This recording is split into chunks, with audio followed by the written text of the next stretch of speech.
আসসালামু আলাইকুম, সবাই কেমন আছেন? নিশ্চয়ই ভালো আছেন। আমি আল্লাহর রহমতে খুব ভালো আছি। দেখে দেখে 30 দিন কাটিয়ে ফেললাম। আজ মামা বাড়ি থেকে চলে যাব।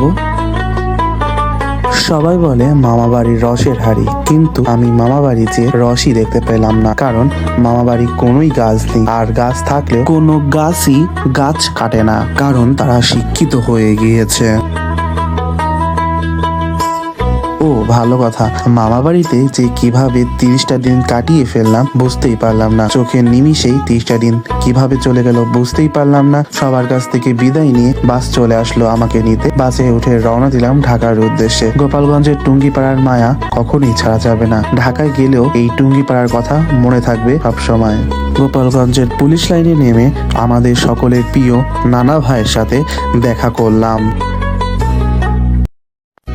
বাসে যেতে যেতে একটা কথাই ভাবলাম যে আমি আবার কবে আসবো এই সবুজ বাংলায়। গ্রামের চারিদিকে দিগন্তের পর দিগন্ত সবুজ সবুজ সবুজ, কার না ভাল লাগে। পদ্মা নদীর চারিদিকে শুধুই চর আর চর, কোনো পানি নেই। বাবা মার মুখে শুনেছি যে এই নদী কত খরস্রোতা ছিল। সময়ের ব্যবধানে আস্তে আস্তে এই নদী তার স্রোতের ধারা হারাচ্ছে, দুই ধারে চর পড়ে যাচ্ছে আস্তে আস্তে। দুই ধারে সবুজ প্রকৃতি দেখতে দেখতে কখন যে বাসের মধ্যে ঘুমিয়ে গিয়েছি মনেই ছিল না ভিডিও করতে। তারপর আমরা পোস্তখোলা ব্রিজে চলে আসলাম। পোস্তখোলা ব্রিজে ওঠার সাথে সাথে শুরু হয়ে গেল ঢাকার যানজট।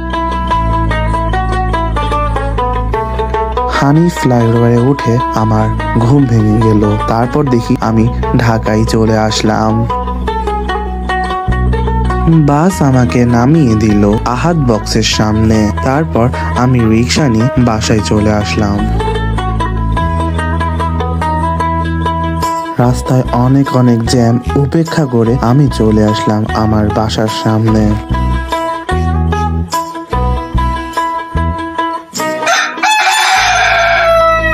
পরের দিন সকালবেলায় ঘুম থেকে উঠে রেডি হয়ে খেয়ে দিয়ে আম্মুর সাথে কাজ করতে বের হলাম। আম্মু গেল আম্মুর কাজে আর আমি গেলাম রেশন তুলতে। রেশনে এত ভিড়ে উপেক্ষা করে আমি রেশন নিয়ে বাসায় আসলাম, এবং বাসায় এসে দেখি আম্মু আর আব্বু রান্না করছে।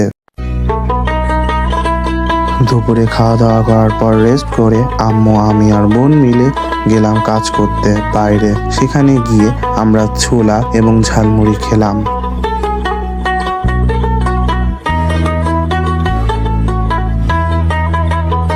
ঝালমুড়ি খাওয়ার পর আমার আবারও খেতে মনে ছিল লুচি আর ডাল। তারপর লুচি ডাল খাওয়ার জন্য হোসাব মার্কেটের পিছে চলে গেলাম আর নিয়ে নিলাম 1 প্লেট লুচি আর ডাল। এই হোসাব মার্কেটের পিছনের এই লুচিটি এতই মজা যে আমি দীর্ঘদিন যাবত ধরে খাচ্ছি, যা মুখে লেগে থাকার মতন। আমাদের বাইরে যাওয়ার মূল উদ্দেশ্য হচ্ছে কিছু তরি তরকারি কেনা। বাজার করে নিয়ে বাসায় আসলাম। আজকের মতন ব্লগটি এখানে শেষ করলাম। সবাই ভালো থাকবেন, সুস্থ থাকবেন। আগামী দিনের ব্লগের জন্য অপেক্ষা করবেন। Bye bye.